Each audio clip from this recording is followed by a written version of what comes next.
காலையிலேயே முதல்வர் விஜய் அவர்கள் அறிவித்த அதிரடியான அறிவிப்பு ஒட்டுமொத்தமாக தமிழ்நாட்டில் இருக்கக்கூடிய சின்ன கோயிலாக இருக்கட்டும், பெரிய கோயிலாக இருக்கட்டும், எல்லா கோயில்கள்லையுமே அடியோட மாறப்போகும் ரூல்ஸ். ஸோ இனிமேட்டு பக்தர்கள் யாருமே வருத்தப்பட தேவையில்ல. கோவிலுக்கு போகிறவங்க எல்லாருமே நிம்மதியாக சுவாமி தரிசனம் செய்கிற மாதிரியான ஒரு ஏற்பாடு முதல்வர் விஜய் அவர்கள் அதிரடியாக செஞ்சு கொடுத்துருக்காரு. ஸோ இந்த விஷயத்தில் பக்தர்கள் எல்லாருமே எந்த அளவுக்கு ரொம்ப பெரிய அளவில் மகிழ்ச்சி அடைகிறாங்களோ, அதே போல் கோவில் அறநிலைத்துறை, முக்கியமாக அங்கே இருக்கிற முக்கியமான அதிகாரிகள் அவங்க எல்லாருமே தற்போது பயப்பட ஆரம்பிச்சுக்கிட்டு வராங்க. எல்லாருக்குமே அதிர்ச்சி செய்தி தற்போது முதல்வர் அவருடைய தரப்பு கிட்ட இருந்து வெளியாகி இருக்கு. குறிப்பாக பார்த்தீங்கன்னா ஒரு 19 பேர் சஸ்பெண்ட் செய்யப்பட்டிருக்காங்க. தற்காலிகமாக பணியிடை நீக்கமும் செய்யப்பட்டிருக்காங்க முதல்வர் அவருடைய இந்த அறிவிப்பால். ஸோ அது எல்லாமே என்னென்ன அப்படிங்கிறத இந்த வீடியோவில் பார்க்கலாம். ஸோ அதனால் வீடியோவை ஸ்கிப் பண்ணாமல் பாருங்கள். கடந்த 5 வருஷமாக சேகர் பாபு அவர்கிட்ட அறநிலைத்துறை கொடுத்தாலும் கொடுத்தாங்க. நம்ம தமிழ்நாட்டில் பல கோயில்களின் நிலைமை கடந்த 5 வருடத்தில் ரொம்ப பெரிய அளவில் மோசமான நிலைமைக்கு தள்ளப்பட்டிருக்கு அப்படின்னு கோவிலுக்கு போகிற பக்தர்கள் எல்லாருமே வருத்தப்பட்டு அவங்க சொல்கிறத நம்ம எல்லாருமே பார்த்துருக்கோம். இப்படி இருக்க முதல்வர் விஜய் அவருக்கு கீழே இப்போ அறநிலைத்துறையாக ரமேஷ் அவருக்கு வழங்கப்பட்டிருக்கு. அது மட்டும் இல்லாமல் முதல்வர் விஜய் அவர்கள் ரமேஷ் அவர்கிட்ட இந்த துறையை கொடுக்குறப்ப அதிரடியான ஒரு விஷயங்களை அவர் முன் வச்சிருக்காரு. அதாவது கோவிலுக்கு போகக்கூடிய பக்தர்கள் எல்லாருமே சுவாமி தரிசனம் செய்துட்டு வர்றப்ப நிம்மதியாக மன நிறைவோட வரணும். சுவாமி தரிசனம் பண்ணிட்டு வெளியே வரவங்க எல்லாருமே வருத்தப்பட்டுக்கிட்டு இல்லை எரிச்சல் பட்டுக்கிட்டு வர்ற மாதிரி இருக்கக்கூடாது. ஸோ அதற்கான வேலை என்னென்ன தேவையோ எல்லாத்தையுமே அதிரடியாக எல்லா கோவில்கள்லையுமே ஏற்பாடு செய்யுங்க அப்படின்னு முதல்வர் விஜய் அவர்கள் ரமேஷ் அவர்கிட்ட இந்த உத்தரவை பிறப்பிச்சிருந்திருக்காரு. ஸோ அந்த வகையில் நேற்று ஸ்ரீரங்கமில் இருக்கிற ஒரு முக்கியமான கோவிலுக்கு அதிரடி விசிட் கொடுத்துருக்காரு ரமேஷ். ஸோ அங்கே போன உடனே பார்த்தீங்கன்னா கோவிலில் அங்கே விற்கக்கூடிய அந்த பிரசாதங்கள் எல்லாமே எக்ஸ்பைரி டேட்டாக இருக்கக்கூடிய பிரசாதங்களாக இருக்குது. அதாவது என்னைக்கு மேனுஃபேக்சரிங் பண்ணாங்கன்னு தெரியல, என்னைக்கு எக்ஸ்பயர் ஆகும்னு கூட தெரியல. அப்படிப்பட்ட பிரசாதங்கள் கோவிலில் வழங்கப்படுது. அது மட்டும் இல்லாமல் கழிப்பறை வசதிகள் இல்லாமல், கழிப்பறை சுத்தம் இல்லாமல் இருக்குது. அந்த மாதிரியான ஒரு சூழ்நிலையில் தான் பக்தர்கள் எல்லாருமே கோவிலுக்கு வந்துட்டு போகிற மாதிரியும் இருக்குது. இது எல்லாத்தை விட குடிநீர் மக்கள் குடிக்கக்கூடிய அந்த குடிநீர் அதுவும் சுத்தம் இல்லாமல் கொஞ்சம் குவாலிட்டி குறைவாக அசுத்தமாகவும் இருக்கிறத ரமேஷ் அவர்கள் கண்டுபிடிச்சிருக்காரு. ஸோ இதன் காரணமாக அந்த கோவில் அதிகாரிகள் இதுக்கு சம்மந்தப்பட்ட, அதாவது பிரசாதம் விற்கிறவங்க, அதுக்கப்புறமா அந்த கழிப்பறை சம்மந்தப்பட்ட அதிகாரிகள், அதுக்கு அடுத்ததாக குடிநீரை மெயின்டைன் பண்ணக்கூடிய அதிகாரிகள், இவங்க 3 பேரையுமே கூப்பிட்டு அதிரடியாக அதில் கிட்டத்தட்ட எல்லாரையும் சேர்த்து ஒரு 19 பேரை ரமேஷ் அவர்கள் சஸ்பெண்ட் செய்ததாக தெரிய வந்திருக்கு. அதாவது மக்களுக்கு கொடுக்கக்கூடிய பிரசாதம் எந்த பிரசாதத்திலையும் காம்ப்ரமைஸ் இருக்கக்கூடாது. அதே போல் கோவிலுக்கு வர்றவங்களுக்கு சுத்தமான கழிப்பறையாக இருக்கட்டும், அதே போல் தாகத்துக்காக அவங்க குடிக்கக்கூடிய குடிநீராக இருக்கட்டும், எல்லாமே சுத்தமாக தான் மக்களுக்கு இனிமேட்டு கோவிலுக்கு வர்றவங்களுக்கு எல்லாருக்குமே உயர்தர சுத்தமான சேவையை மக்களுக்கு கொடுக்கணும். இதில் எந்த விதமான காம்ப்ரமைஸும் இருக்கவே கூடாது அப்படின்னு முதற்கட்டமாக தற்காலிகமாக 19 பேரை தற்போது ரமேஷ் அவர்கள் பணியிடை நீக்கம் செஞ்சுருக்காரு. அது மட்டும் இல்லாமல் திருவிழா காலங்களில் எல்லா கோவில்கள்லையுமே சிறப்பு கட்டணம் அப்படிங்கிற எந்த ஒரு கட்டணமும் இருக்கக்கூடாது. அதாவது எல்லாருமே வரிசையில் நின்று தான் சுவாமியை காத்திருந்து பொறுமையாக தான் பார்க்கணும். சிறப்பு தரிசனம் அப்படின்னு 500 1000 கொடுத்துட்டு இந்த பக்கம் க்யூவில் கஷ்டப்பட்டு மற்ற பக்தர்கள் நிற்பாங்க. ஆனால் வசதியானவங்க நேரடியாக போய் சாமியை பார்க்குற மாதிரியான விஐபி தரிசனம், முக்கியமாக கட்டணம் கொடுத்து வேகமாக சாமியை பார்க்கக்கூடிய அந்த சூழ்நிலை இனிமேல் எந்த கோவில்களுமே இருக்கக்கூடாது அப்படிங்கிற உத்தரவையும் முதல்வர் விஜய் அவர்கள் அவருடைய அறிவுறுத்தலின் அடிப்படையில் இப்போ ரமேஷ் அவர்கள் இந்த உத்தரவையும் பிறப்பிச்சிருக்காரு. அது மட்டும் கிடையாது, அதிரடியாக தமிழ்நாட்டில் இருக்கிற பல கோயில்களுக்கு திடீர்னு நான் விசிட் பண்ணுவேன். அந்த எந்த கோயில் அப்படின்னு யாருக்குமே தெரியாது.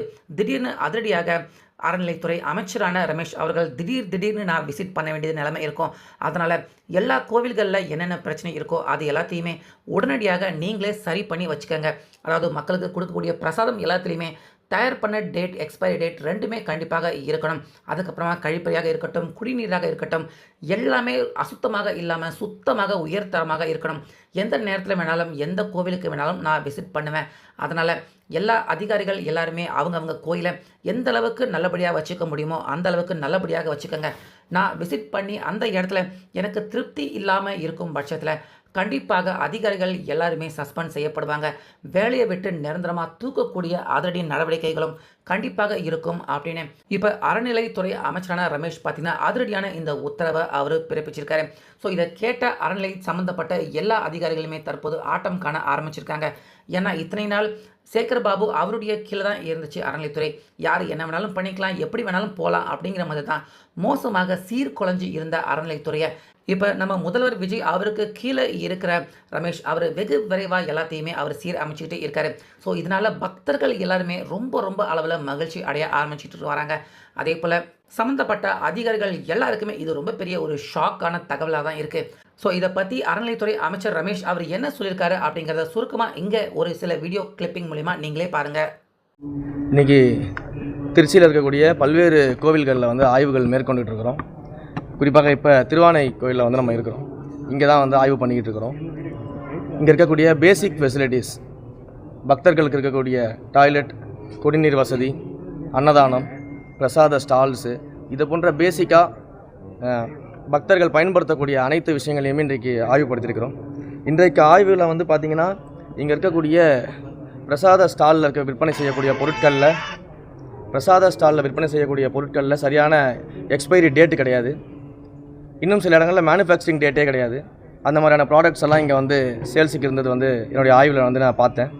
உடனடியாக தமிழ்நாடு முழுக்க இருக்கக்கூடிய அனைத்து கோவில்கள்லையும் இருக்கக்கூடிய பிரசாத ஸ்டால்ஸில் விற்பனை செய்யக்கூடிய அனைத்து பண்டங்கள்லையும் ப்ராப்பராக ஆய்வு செய்து மேனுஃபேக்சரிங் டேட்டு, எக்ஸ்பைரி டேட்டு இது எதுவுமே இல்லாமல் ப்ராப்பர் செக் பண்ணாமல் விற்பனைக்கு வரக்கூடாது. அதை உடனடியாக அனைத்து கோவில்களுக்கும் இருக்கக்கூடிய அதிகாரிகளை ஆய்வு செய்ய சொல்லியும், அப்படி ஆய்வின் அடிப்படையில் எங்கெங்கெல்லாம் இந்த மாதிரியான இஷ்யூஸ் இருக்கோ அதை உடனடியாக ரெக்டிஃபை பண்ண சொல்லியும், சம்மந்தப்பட்ட இதை கண்காணிக்காத அதிகாரிகள் மேலே எக்ஸ்ப்ளனேஷன் கேட்டு, கான்ட்ராக்டர்ஸ்கிட்டையும் எக்ஸ்ப்ளனேஷன் கேட்டு, அந்த எக்ஸ்ப்ளனேஷனை பார்த்துட்டு அதன் மேலே என்னென்ன மேல் நடவடிக்கை எடுக்க முடியுமோ அதை எடுக்க சொல்லி துறையுடைய அதிகாரிகளுக்கு உத்தரவிட்டிருக்கிறேன்.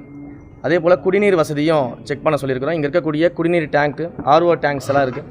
அந்த டேங்கை க்ளீனிங் கரெக்டாக இருக்குதா, அதே போல் குடிநீர் குடிப்பதற்கு தேவையான அளவில் அனைத்து மினரல்ஸும் இருக்குதா அப்படிங்கிற அந்த ஆய்வுகள்லாம் வந்து இன்றைக்கி எடுத்து பார்த்தோம். இங்கே இருக்கக்கூடிய இந்த வாட்டர் டேங்க்கில் அது வந்து குறைவாக இருக்குது.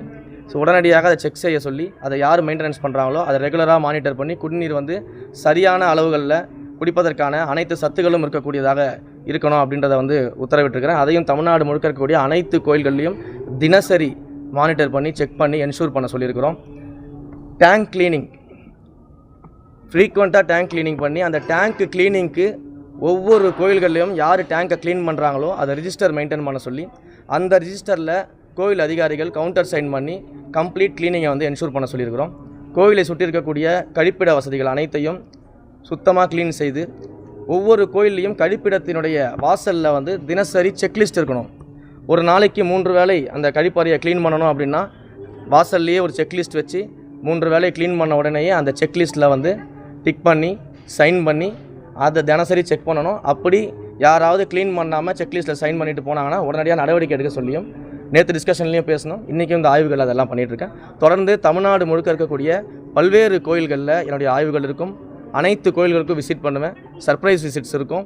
நிச்சயமாக ஆய்வு பண்ணுவோம். இது போன்ற தவறுகள் எந்த கோவிலில் நடந்தாலும் அதிகாரிகள் மேலேயும் சம்மந்தப்பட்டவர்கள் மேலேயும் விசாரித்து நடவடிக்கை எடுக்கப்படும் அப்படிங்கிறத தெரிவிச்சுக்கிறேன். நன்றி.